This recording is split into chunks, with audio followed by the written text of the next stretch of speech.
The way in which a society communicates information shapes that society more than the actual content being shared.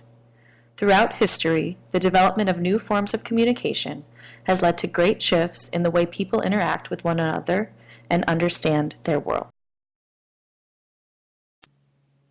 In the past 10 years, social networking sites have become a central form of communication in our world.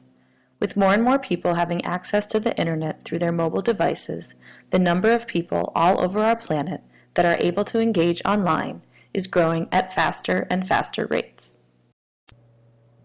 But what are the effects of these sites? How are they shaping our cultural scripts and social norms? What happens when the technology changes? Do these updates affect how we engage on the site? Do they seep off the screen and into the psyches of all of us that use them? For my digital presentation, I want to explore all of these questions. Specifically, I want to explore the introduction of Facebook reactions and unpack the social norms embedded in this new form of emoticon-based communication. Before we get into the nitty-gritty, here's a little bit of information about Facebook and how these new reactions came to be. Facebook was started February 4th, 2004 as a social networking site for undergraduate students at Harvard University.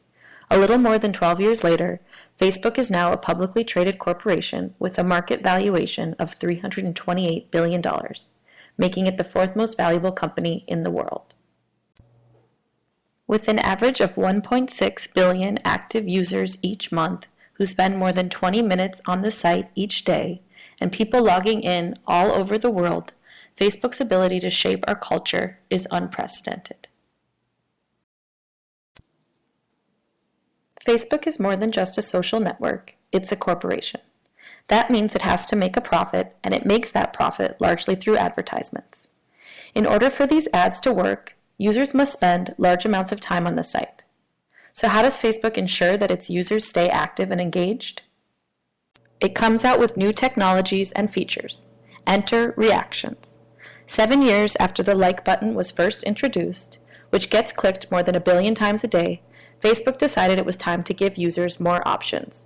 They created 6 new emoji-inspired buttons that expand the way people give one-click feedback on the site. There is the heart, which means love, the squinty-eyed face, which means haha, the open-mouthed face, which means wow, the turned-down face, which means sad, and the red face, which means angry. It took over a year to create these reactions, with Facebook enlisting the help of researchers and psychologists and collecting a whole lot of data.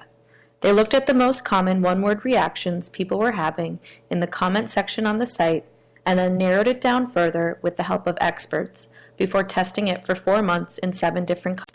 Facebook officially released reactions on February 24, 2016, and they quickly became a hot topic in the news. When I began researching the way they were being covered, I was expecting the articles to be pretty elementary. I thought it would just be quick posts on the different emojis and how to use them. Although I saw a fair amount of that, I was pleasantly surprised by the depth and thoughtfulness of the commentary presented. Maybe all these reporters actually studied psychology. It sure seemed like they were using their sociological imaginations. First, for the basic coverage, Vogue.com focused on which reactions to use and when, calling them Snow White's modern-day social media dwarfs. But be wary, according to the Wall Street Journal, the overuse of a love reaction could be dangerous. Do you really love McDonald's new pancake fried chicken McGriddle as much as your best friend's new baby girl? Wired focused on the grammar and syntax inherent in the reactions, with Jeff Pullum, a linguist at the University of Edinburgh, stating simply, emoji are really just the equivalent of noises or gestures for directly expressing internal states. What is not being called upon here is the grammar and meaning that differentiate us humans from the other animals. And where is the dislike button? Many articles called out for this white unicorn of a feature, but it was left out. Mark Zuckerberg simply said, "That's not something that we think is good. We're not going to build that." Jenny Jardin agreed, saying on NPR, "It's like peeing in the pool. It shuts down the discourse." Created using Powtoon.